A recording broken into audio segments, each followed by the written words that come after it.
Hello everyone, welcome to my channel CS and IT engineering Gyan. So student, आज हम computer network का एक बहुत इंपॉर्टेंट टॉपिक पढ़ने वाले हैं, डिस्टेंस वेक्टर राउटिंग एल्गोरिथम। ये बहुत ही इंपॉर्टेंट है। ये टॉपिक एग्जाम के लिए भी इंपॉर्टेंट है और इंटरव्यू में भी पूछा जाता है। तो चलिए हम इसे सुपर इजी तरीके से एग्जाम्पल के साथ समझते हैं। मैं यहाँ पर स्टेप बाय स्टेप एक्सप्लेन करूंगी, देन मैं आपको न्यूमेरिकल सॉल्व करके बताऊंगी। So student, please watch full video and listen carefully. बहुत ही इंपॉर्टेंट है, इसीलिए मैं बार बार आपको बोल रही हूँ। एंड हाँ, अगर आप मेरे चैनल पर नए हैं तो प्लीज चैनल को सब्सक्राइब करना ना भूलें। तो चलिए स्टूडेंट, सबसे पहले हम कंसेप्ट समझते हैं कि डिस्टेंस वेक्टर राउटिंग एल्गोरिथम होता क्या है। यह एक डायनामिक राउटिंग मेथड है जो राउटर को हेल्प करता है बेस्ट पाथ ढूंढने में, ताकि डेटा पैकेट डेस्टिनेशन तक पहुंच सके। ओके, सो इसका मतलब सिंपल है। अगर हमें किसी के घर तक शॉर्टेस्ट रास्ता चाहिए तो हम अपने दोस्तों से पूछते हैं कि कौन सा रास्ता सबसे छोटा, जिसके थ्रू हम जल्दी पहुंच जाए। तो हर दोस्त अपना नॉलेज शेयर करता है। एग्जैक्टली यही काम राउटर भी करता है। अब हम देखते हैं कि ये कैसे वर्क करता है, हाउ इट वर्क्स, है ना। फिर हम इसका एग्जाम्पल सॉल्व करेंगे। तो सबसे पहले देखो कि जितने भी राउटर होते हैं, एवरी राउटर के पास एक टेबल होता है। हर राउटर के पास एक टेबल होता है, न्यूमेरिकल में भी बताऊंगी, जिसे हम डिस्टेंस वेक्टर टेबल कहते हैं। इस टेबल में लिखा होता है डेस्टिनेशन तक की बेस्ट डिस्टेंस और नेक्स्ट होप राउटर कौन सा है। राउटर अपने टेबल को अपने इमीडिएट नेबर्स के साथ शेयर करते हैं। ग्रेजुअली हर राउटर को पूरे नेटवर्क के शॉर्टेस्ट पाथ का आइडिया हो जाता है। ये सारे स्टेप्स मैंने लिखी है एग्जाम्पल सॉल्व करने के लिए। तो चलिए हम एग्जाम्पल देखते हैं। सबसे पहले तो यहाँ पर देखो आप, अब थ्योरी समझ में आ गई, तो चलिए एक छोटा सा एग्जाम्पल सॉल्व करते हैं जिससे और क्लियर होगा। तो ये हमारा क्या है, नेटवर्क है। ठीक है, ये हमारा क्या है, नेटवर्क है। इसमें यहाँ पर ये एजेस है, ये राउटर है, ए बी सी डी ई, ये मैंने क्या लिए है, राउटर लिए हैं। और ये जो लिंक है इसे मैं एजेस बोल रही हूँ। तो ये जो है एजेस की कॉस्ट मैंने यहाँ लिखी है। जैसे ए और बी के बीच की कॉस्ट कितनी है, 1 है। बी से सी के बीच की कॉस्ट कितनी है, 6 है। वैसे ही सी से डी के बीच की कॉस्ट कितनी है, 2 है। डी से ई के बीच की कितनी है, 4 है। बी से ई के बीच की कॉस्ट 3 है। ठीक है, अब क्या होता है, इनिशियली जो राउटिंग टेबल बनाना है। अभी हमें सबसे पहले क्या करना है, इनिशियली राउटिंग टेबल बनाना। तो जितने भी राउटर्स है, हर राउटर की इंडिविजुअल राउटिंग टेबल होगी। जैसे राउटर ए है, तो राउटर ए है तो ये राउटर ए की इंडिविजुअल टेबल है, मैंने इसी के पास ली है। ये राउटर बी की टेबल है, ठीक है। ये राउटर सी की टेबल है, ये राउटर डी की टेबल है और ये राउटर ई की टेबल है। हर राउटर की इंडिविजुअल टेबल बनाना होती है। ठीक है, अब इस टेबल में क्या क्या होता है, इस टेबल में होता है destination, distance and next hop. Destination means what, A B C D E, है ना, कि कहाँ से कहाँ जाना है। और डिस्टेंस मीन्स जैसे ए से बी के बीच की डिस्टेंस, जिसे मैं एजेस बोल रही थी, 1 है। बी से सी के बीच की डिस्टेंस 6 है, इस टाइप से। तो चलिए अब हम टेबल बनाते हैं यहाँ पर। ठीक है, तो सबसे पहले देखो यहाँ पर क्या होता है, अब मुझे ए के लिए टेबल बनाना है। ठीक है, तो मैं क्या करूंगी, सबसे पहले देखूंगी ए के लिए बना रही हूँ तो ए का डेस्टिनेशन। अब मुझे ए से ए पर जाना है। यहाँ देखना, ये ए की टेबल है इसलिए मैंने ए लिखा है। ए से ए पर जाना, तो ए से ए पर जाना है मतलब क्या होगा, 0 ही होगा। ठीक है, ए से ए पर जाना है मुझे, तो खुद ही डिस्टेंस है ए से, तो क्या हो जाएगा वो 0। तो ए से ए की डिस्टेंस क्या है, 0 है। अब नेक्स्ट हॉप क्या होगा, ए पर ही रहेगा ये। ओके, अब देखो ए से मुझे जाना है बी पर। ठीक है, ए से मुझे जाना है बी पर, तो ए से बी पर, इसमें देखो ए से बी पर जाने में डिस्टेंस कितनी है, 1। तो हमने यहाँ क्या लिखा, 1। और नेक्स्ट होप क्या होगा, बी तक गया। अब ए से मुझे जाना है सी पर, तो ए से सी पर जाना, तो ए सी से डायरेक्टली कनेक्टेड नहीं है, बीच में क्या है, बी है। तो अब ये डायरेक्टली कनेक्टेड नहीं है, इसलिए क्या आ जाएगा, इनफाइनाइट। ठीक है, तो नेक्स्ट होप कुछ भी नहीं। फिर देखो ए से जाना है किस पर, डी पर, तो ए से डी पर जाना है। फिर से डायरेक्टली कनेक्टेड नहीं है ए से डी, ए से बी कनेक्टेड है, ए से डी कनेक्टेड नहीं है। ठीक है, तो ए से हमें कहाँ जाना है, डी पर, तो फिर यहाँ से क्या आ जाएगा, इनफाइनाइट, क्योंकि डायरेक्टली कनेक्टेड नहीं है। अब ए से ई पर जाना, तो ए से ई भी डायरेक्ट कनेक्टेड नहीं है, डायरेक्ट कनेक्टेड नहीं हो तो इनफाइनाइट। देन नेक्स्ट हो कुछ भी नहीं, मुझे नहीं पता क्या होगा नेक्स्ट हो। अब बी की टेबल, ये बी की टेबल है, सेम टेबल बनाना, destination by A B C D E, जितने हमने राउटर लिए हैं। अब इसकी डिस्टेंस कैसे देखेंगे, अब बी से मुझे जाना है ए पर, बी से ए पर जाना है, तो कितना आएगा यहाँ पर 1, बी से ए पर जाने के लिए कितनी है 1। नेक्स्ट होप क्या होगा यहाँ पर फिर से ए, ठीक है। ठीक है, अब बी से ए का हो गया, अब बी से मुझे बी पर जाना है, तो बी से अगर मैं बी खुद ही बी पर जाऊंगी तो क्या होगा 0। नेक्स्ट हॉप क्या होगा बी। अब बी से मुझे जाना है सी पर, बी से जाना है सी पर, तो कितना डिस्टेंस है, लिंक कितना है 6, तो नेक्स्ट हॉप क्या होगा 6। बी से मुझे जाना है डी पर, अब बी से डी डायरेक्टली कनेक्टेड नहीं है, अगेन हम क्या लेंगे इनफाइनाइट, नेक्स्ट हॉप कुछ भी नहीं।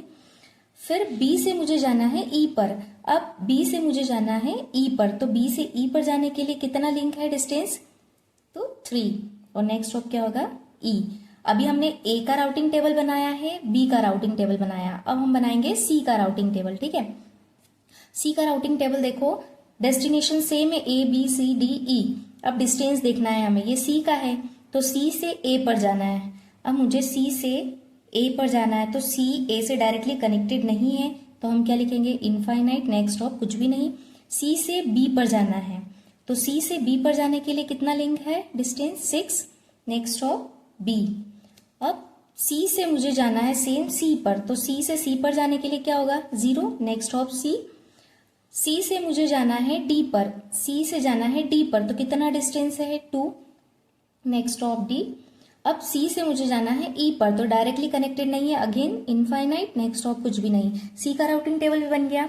अब डी का राउटिंग टेबल देखो, तो डी की routing table destination same A B C D E, अब डी का ले रहे हैं तो डी से स्टार्ट करेंगे, डी से मुझे ए पर जाना है, डी से ए पर जाना है, तो डी से ए पर जाना है तो डायरेक्टली कनेक्टेड नहीं है, तो हम यहाँ पर क्या लेंगे इनफाइनाइट, नेक्स्ट हॉप कुछ भी नहीं।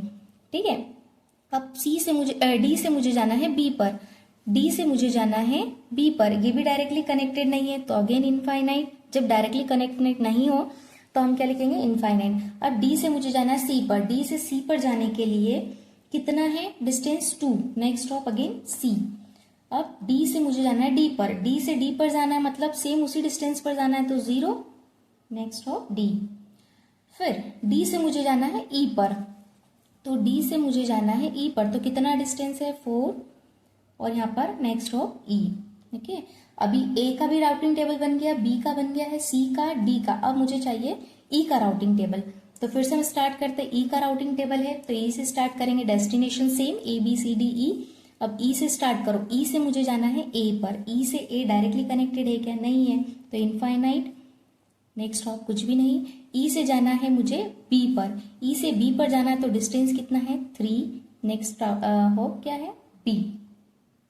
अब मुझे ई से जाना है सी पर, तो ई से मुझे जाना है सी पर, डायरेक्टली कनेक्टेड नहीं है, तो अगेन यहाँ लिखेंगे इनफाइनाइट, नेक्स्ट हो कुछ भी नहीं। ई से जाना है डी पर, ई से डी पर जाना है तो 4, नेक्स्ट हो डी।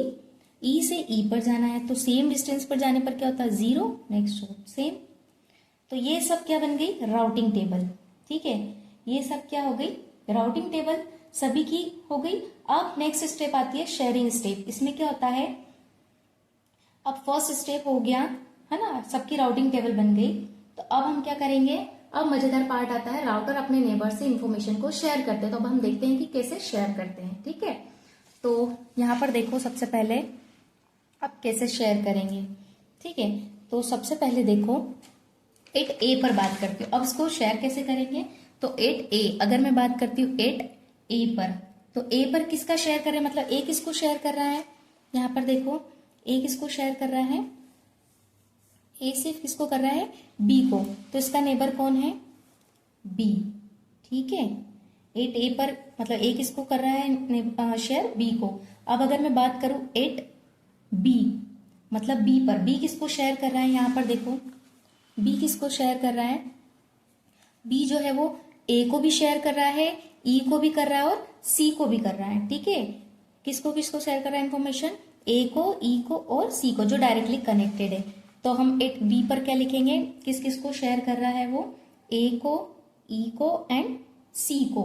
अब अगर मैं बात करूं C पर, है ना 8C, अब C पर मतलब C किस किस को शेयर कर रहा है अपनी इंफॉर्मेशन, तो यहाँ पर देखो C है।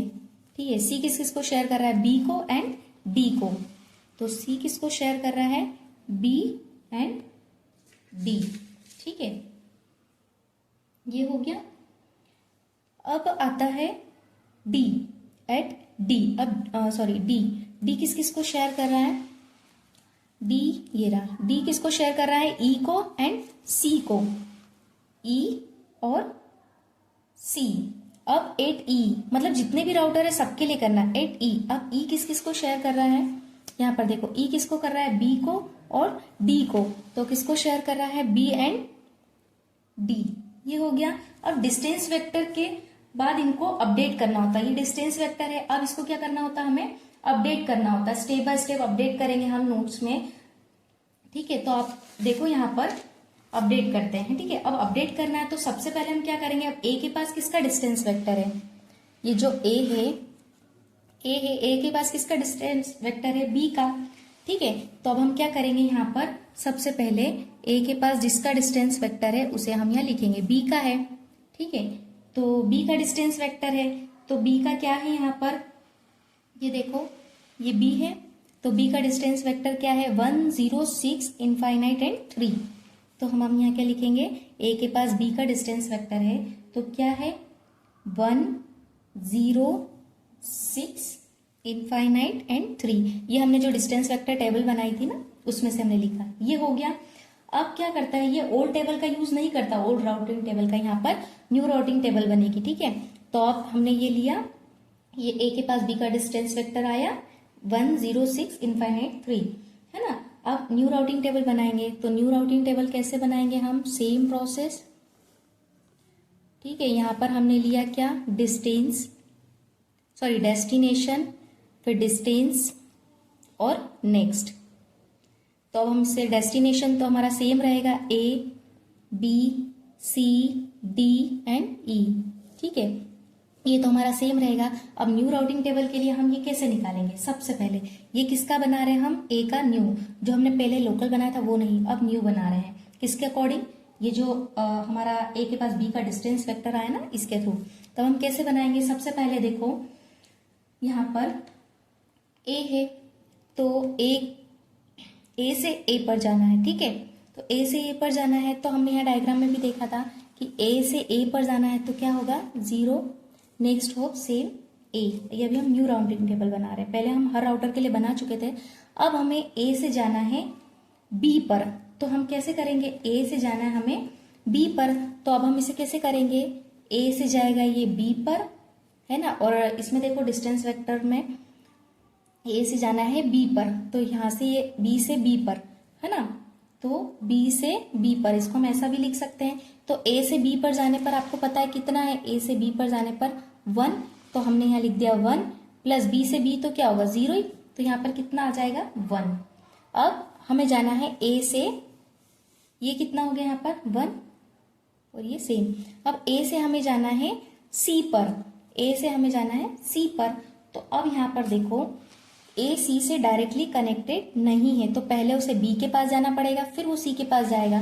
तो अब हम इसे ऐसा लिख सकते हैं, ए से जाएगा बी के पास एंड बी से जाएगा सी के पास। तो ए से बी पर जाने के लिए आपको पता है कि 1 है ना। अब बी से सी के पास जो न्यू डिस्टेंस वेक्टर राउटिंग है, इसके थ्रू हम कैसे सॉल्व करेंगे कि बी से सी के पास जाना है। तो ए बी सी मतलब कितना है? 6, तो 1 + 6, तो ये कितना आ गया? 7। तो यहाँ पर क्या आ जाएगा? 7, और ये बी और सी दोनों से होकर जाएगा, ठीक है। अब ए से जाना है मुझे डी के पास, ए से जाना है डी के पास, तो ए से डी के पास डायरेक्टली कनेक्टेड नहीं, और यहाँ पर देखो आप तो कितना आ रहा है? इनफाइनाइट, तो यहाँ पर क्या आ जाएगा? इनफाइनाइट, ठीक है, मतलब कुछ भी नहीं। अब देखो ए से मुझे जाना है ई के पास, ए से ई के पास, तो ए से ई के पास मैं कैसे जाऊंगी? ये ए से मुझे जाना है ई के पास, तो पहले मुझे ए से बी के पास भी तो जाना पड़ेगा, ठीक है। तो यहाँ मैं क्या लिखूंगी? ए से बी के पास, ए से ई जाना है तो पहले ए से ई जाना है, तो ए से पहले बी जाऊंगी एंड बी से ई जाऊंगी। तो ए से बी कितना है मेरे पास? 1, और बी से ई क्या है? बी से ई कितना है? 3, और यहाँ भी देख लो आप, बी से ई कितना है? 3, तो 1 + 3 कितना हो गया? 4। तो यहाँ पर मैंने क्या पुट कर दिया? 4, है ना। और नेक्स्ट हो क्या होगा? ई। तो एक नया राउटिंग टेबल बन गया। इसी टाइप से सारे सॉल्व होंगे।